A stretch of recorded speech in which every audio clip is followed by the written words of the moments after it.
সাফল্য পশ্চিম আগরতলা থানার ওসি এবং তার যে টিম আছে সেই টিমের গতকালকে রাত্রি 9:30 থেকে 10টা নাগাদ রাজু সাহা নামে একজন রানীর বাজার নিবাসী, উনি ওনার এক আত্মীয় পরিজন সরকার নার্সিংহোমে অ্যাডমিট হওয়ার খবর পেয়ে উনি খুব দ্রুততার কারণে উনি ঘরের যে স্বর্ণালঙ্কার এবং দামি জিনিসগুলি সেগুলি উনি সঙ্গে নিয়েই চলে আসেন, কারণ এখানে কতটুকু সময় চলে যাবে ওটা উনি জানেন না। ওনার ভয় ছিল এটাই, গত বছর দুর্গাপুজোর সময় ওনার ঘরে একটা চুরি হয়েছিল। তো সব কিছু ভেবে চিন্তে করে উনি জিনিসগুলি সাথে করে নিয়ে এসছেন ওনার ফ্যামিলি সব। তো উনি ওনার যে অটো আছে অটোর বক্সের মধ্যেই সবগুলি জিনিস লক করে রেখে নার্সিংহোমে ঢুকেন। পরবর্তী সময় উনি যখন বেরিয়ে দেখেন ওনার এই বক্সটা ভাঙা এবং সমস্ত জিনিসপত্রগুলি সব নিয়ে নেই। তো উনি তখন হন্তদন্ত হয়ে ওনারা আমাদের থানায় এসে ওঠেন এবং সঙ্গে সঙ্গে ঘটনাটি বিস্তারিত বলেন। তো সমস্ত জিনিসের বর্ণনা এবং ঘটনার জিনিসের দাম, মূল্য এবং ওদের পারিবারিক সব কিছু চিন্তা করে সঙ্গে সঙ্গে তড়িঘড়ি একটা টিম গঠন করা হয় under the leadership of Rana Chatterjee এবং সঙ্গে ওসি বটতলা এবং ওসি রামনগর। তো খোঁজ খবর করে বিভিন্ন সোর্সের মাধ্যমে ফাইনালি ওসি রানা চ্যাটার্জি একটা ইনফরমেশন পায় যে ওই রাজনগর এলাকার সন্দেহজনক কিছু লোক ওই এলাকায় ওই সময়টাতে এইদিকে ঘোরাফেরা করে। তো এদেরকে বিশেষ করে দিলীপ দাস, আমার পশ্চিম থানার যে সাব ইন্সপেক্টর, ও অনেকটাই ওদেরকে চিনে। তো অ্যাকর্ডিংলি সেই অভিযান সারা রাত্রি চলতে থাকে। তো ফাইনালি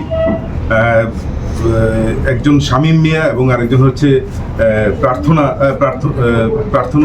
আচার্যি, ওদের ঘর থেকে সমস্ত জিনিস আজকে ভোরবেলায় গিয়ে সমস্ত উদ্ধার কার্য সম্পন্ন হয়েছে।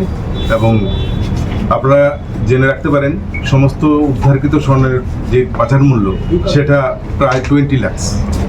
তো আমি মনে করবো এটা একটা বড় সাফল্য। এবং আমরা এই যে দুইজনকে গ্রেপ্তার করা হয়েছে বা অ্যারেস্ট করা হয়েছে এই কেসে, এদের জিজ্ঞাসাবাদ করে খানিকটা আমরা বুঝতে পেরেছি যে এদের সাথে আরও অনেকেই জড়িত আছে বা এদের একটা গ্যাং আছে।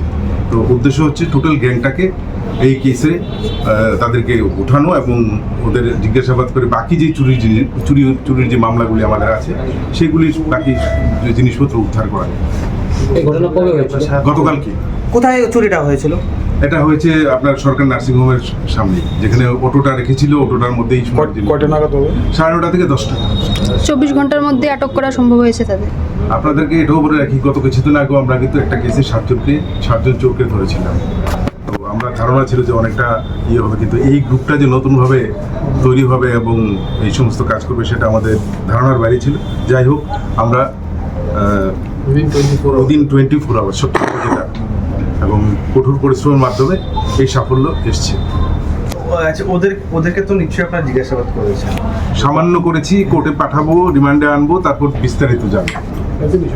ওরা কিভাবে জানতো যে ওটুতে এতগুলো স্বর্ণ রয়েছে? ঠিক আছে, নিশ্চয়ই ওদের কথাবার্তা বা কোনো কিছু বা ওদের হাজব্যান্ড ওয়াইফ যারা ছিলেন ওরা কথাবার্তার মধ্যে এই অটোটার দিকে লক্ষ্য রাখো বা এমন একটা কিছু একটা ছিল যেটা থেকে ওরা আন্দাজ করতে পেরেছিল। এমন না যে ওদের এলাকারই সেই চোরগুলি। অটোটাকে ওনারই ছিল মানে? হ্যাঁ।